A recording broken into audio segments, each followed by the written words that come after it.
এই ওয়ান টাইমগুলো মোট 500 one time আনছি। 500 ওয়ান টাইম সবগুলোতে এরকম সাইডে রাউন্ডে একটু ক্লোজ আনো কারণ এই সাইডে সবগুলোতে সিদ্রি করতে হবে যাতে অক্সিজেন পায়। আর যদি অনেকে নিচে সিদ্রি করে, কিন্তু নিচে সিদ্রি করলে কী হয়, এটার উপরে যখন আরেকটা দিব তখন এই অক্সিজেনের রাস্তাটা বন্ধ হয়ে যায়। তো আমরা কখনো নিচে সিদ্রি করি না, সাইডে সিদ্রি করলে উপরে যখন স্টিক দেবো একটার উপরে একটা, তখন এই অক্সিজেনের পয়েন্টগুলো বন্ধ হওয়ার সম্ভাবনা থাকে না। তো এগুলো সবগুলো আগে লিক করবো, লিক করে তারপর বিটল পোকাগুলো দিতে হবে। যেহেতু আমাদের পিপা হওয়ার সময় হয়ে গেছে, আমরা আনার পরে আজকে 15 দিন ধরে পালছি, আমাদের পিপা হওয়ার সময় হয়ে গেছে। তো এখন সবগুলাকেই বক্সে দিতে হবে।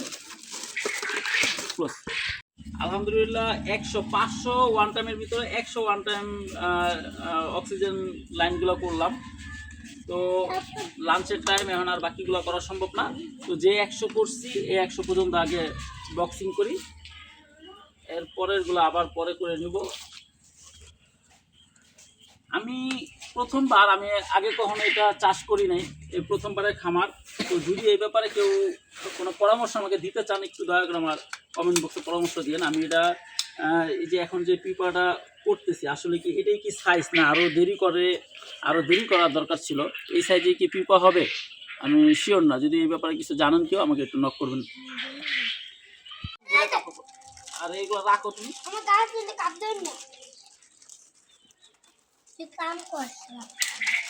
আলহামদুলিল্লাহ এতক্ষণ ধরে আমার যে টার্গেট ছিল লাঞ্চের পরে বাকি কাজটা করবো, কিন্তু সেটা মনে হয় লাগলো না।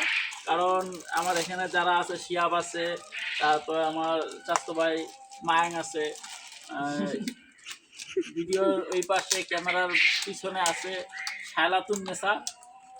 তো আলহামদুলিল্লাহ সবাই যেভাবে হেল্প করতেছে, আমি লাঞ্চের আগে পুরো 500 কাপই আমি শেষ করে একবার সবগুলো শেষ করে যেতে পারবো। তো হয়ে গেছে, প্রায় 200-র মতো হয়ে গেছে। একটু ক্লোজ আসো শাইলু। বক্সেরটা প্রায় শেষ। এটা করেছি, এখানে করেছি হলো 60 থেকে 70টা হবে, 60টা হবে, 60টা এখানে করেছি। আর এটা করেছি 100, এটা ছোটো তো 100, তো 160, আর এখানে হয়ে গেছে প্রায় 20টা, 180টা হয়ে গেছে। তো লাঞ্চের আগেই পুরোটা শেষ করতে পারবো ইনশাল্লাহ। শিয়াপ একটু দেখাও, শিয়াপ এতগুলো লাগবে না, শিয়াপ একটু কম ধীরে ধীরে।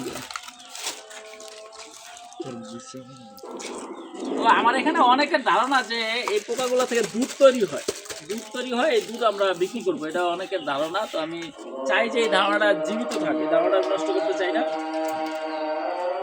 ওকে,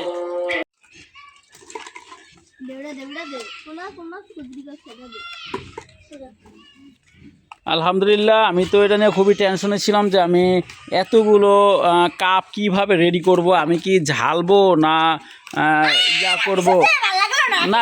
ইয়া আসে নাই তো, ফেজ আসে নাই তো, দেখাবো না আমি তোমার ভিডিওটা দেখাবো না তো তোমার ফেজ আসে নাই। এই আমি কি ইয়া রেডি করব, কাপ রেডি করব না পোকা বক্স করব, কিন্তু আমার যে এত শুভাকাঙ্ক্ষী একসাথে জড়িত হবে আমি বুঝতে পারিনি। তো আলহামদুলিল্লাহ লাঞ্চের আগেই হয়ে যাবে।